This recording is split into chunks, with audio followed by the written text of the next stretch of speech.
Hey internets, so it appears that Gamergate is trending yet again, alongside more proof of the fact that game journalists aren't really gamers, but rather they can be more or less described as an interconnected, corrupt group of ideologues who have taken over the industry and then used their platform to basically spread propaganda, mostly neo-Marxist propaganda. To those of us who have researched this topic and looked into the industry at large, this is an obvious fact, but to many people it still remains elusive, and so it's nice to have yet another piece of pretty strong evidence to point out the fact that, again, game journalists are not gamers. And this all really comes down to the drama surrounding the game that recently got released, Mixtape, and how the game is just kind of a stereotypical, highly astroturfed woke schlop. Nearly every game journal publication just suddenly randomly gave this game a 10 out of 10. It started out with overwhelmingly positive reviews on Steam, which of course is a thing that can happen legitimately, but many people noticed that this was not legitimate at all. While there's no smoking gun to make a long story of the drama short, there's some pretty strong evidence to suggest that this is fake that many people have already gone into, so I won't really go too much into that. What I will point out instead are the things I believe most people are missing with this, which is that even if all of these reviews for Mixtape were in fact entirely genuine and truly coming from these journalists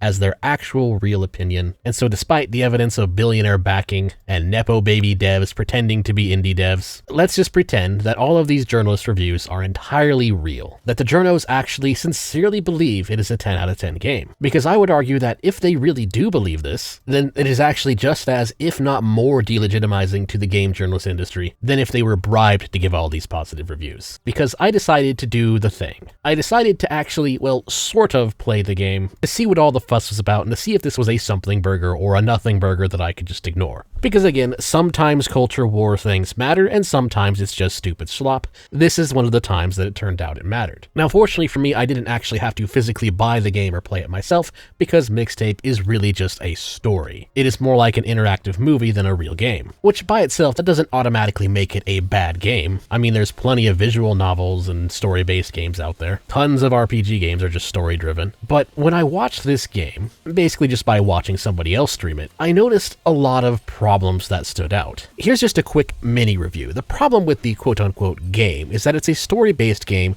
with a very predictable and very generic story. But the thing that shows the problem with game journalists is how it's supposed to be a nostalgia bait story, but it doesn't actually do that if you're a gamer. And I wouldn't even say it's that bad, as in it horrible 1 or 2 out of 10 bad. It's more like this game story is a solid 4 out of 10, or a forgettable D+ experience. Specifically, the plot is extremely midwit coded. It panders to the type of normie that doesn't want to accept the fact that they are a normie, where they seem to think that listening to pseudo-alternative music is enough to qualify them as an intellectual. A TLDR of the plot is that you have this group of teenage friends who are going to be attending a party, and they need to find booze for the party, and as they're looking for booze, they run into various things that either trigger a cutscene or trigger a minigame, with a story basically being a generic coming-of-age story. And there's a few huge problems that stand out for this. The first is that the minigames are apparently completely unlosable. Nothing you actually do can result in a failed score. The person I watched streaming this noted this quite often. It's interactable, but nothing you actually do does anything. There's no way to actually fail the mission, even though one of these scenes is a major platforming section. But it is a platforming section that is unlosable. If the character fails to dodge a car, for example, they'll just kind of slide over the car instead. In other words, game journalist difficulty is the default and only difficulty mode. No need to actually be any good at the game. And that's not even the biggest problem. Another issue is how the story is effectively what I would call an example of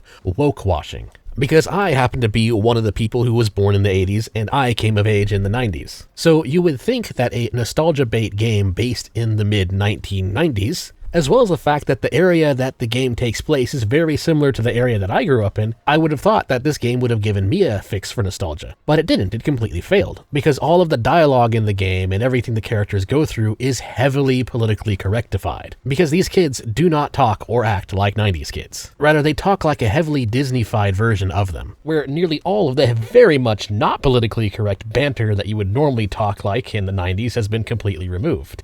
And then of course they top it off with the usual DEI representation characters. And it is all again very mid-wit coded. None of the characters are likable. Rather, the story remind me specifically of the painfully average kids who would spend their days getting high and listening to music and then getting high again and then listening to more music again, and round that goes. That's pretty much their entire life. Those are the kinds of kids I directly made an effort to avoid back then, and honestly still disassociate myself from today, because they're just boring people. They just kind of exist in a state of constant vibes and having no real thoughts of their own, and honestly they don't really ever grow out of that from what I've seen. A lot of them tend to just kind of stay that way as adults. But more importantly, and the big issue here, is that they're not gamers. Because that's the big thing missing from this supposed nostalgia game. It's a game about 90s nostalgia that includes no 90s gaming. Yes, that's right. That's the thing I noticed when watching this thing. As you go through these characters' rooms and you look around, there's no gaming. It's all just generic band groupie schlop stuff. And that's a really key issue here. A nostalgia game aimed at gamers should have some gaming nostalgia to it. For instance, expecting to see a scene where you walk up to a Sega Genesis or something, or at least an NES or an Atari or a Super Nintendo, and talk about games and reminiscent about the old games, you'd think you'd want to include that. That is, unless of course your target audience for this nostalgia is not for gamers. Like for example, one of my best memories from that time is playing GoldenEye with my friends.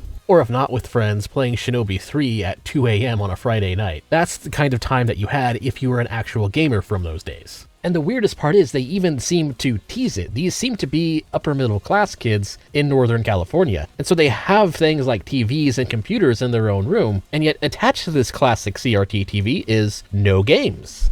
Where are the games? There's no games. Error 404, gaming nostalgia not found. Because of course, this nostalgia story is not for gamers. Rather, it's a nostalgia story aimed at the upper middle class normie who eventually goes to college on their parents' dime, to then go get a liberal arts degree, and to then get indoctrinated into far left progressive politics, and then ultimately land a job as a game journalist. Even though they never were a gamer, never will be a gamer, but they convince themselves that because they prescribe to the correct ideology, that they therefore know better about games than gamers.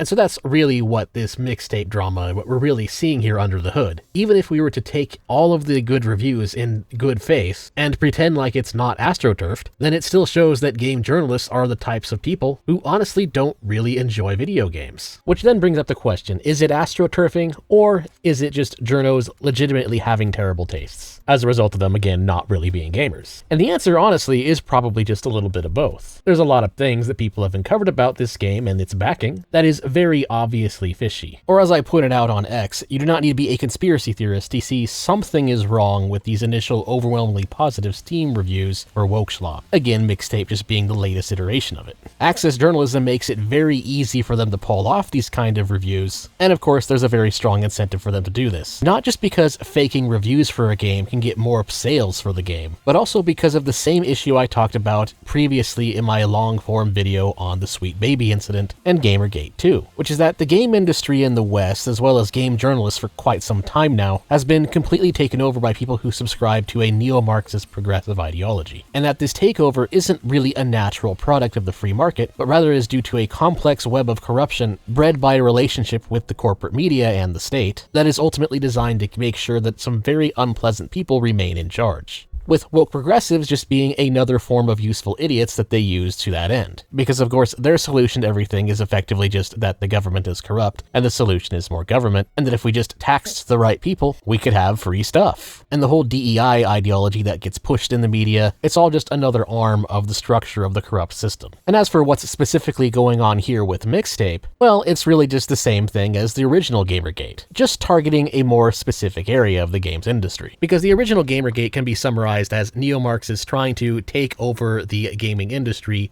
by injecting itself entirely into games journalism, thus ensuring that games were largely being given positive reviews based more so on whether or not those games were pushing the correct ideology, aka the neo-Marxist ideology, rather than reviewing them for, actual gameplay, the things that gamers care about. And one of the things that the establishment failed at when it came to the original Gamergate is that one, gamers didn't really like it, thus allowing boycotts to actually work, but two, it really only hit the AAA game dev scene. Indie devs have had some wokeness in them too, but only when the developer themselves is an actual true believer. But the indie dev scene, due to the nature of it being indie, also has plenty of anti-woke developers, like those behind the Great Rebellion. And so Mixtape seems to me like an attempt to remedy this past mistake. What the corporate journoids seem to be doing now may very well just be an attempt by the establishment to take over the indie dev game scene by falsely labeling games with large amounts of establishment funding behind them as quote-unquote indie, then having game journals give it a bunch of heavily inflated reviews, which allows them to then ensure that the latest woke schlop propaganda title, whatever it may be,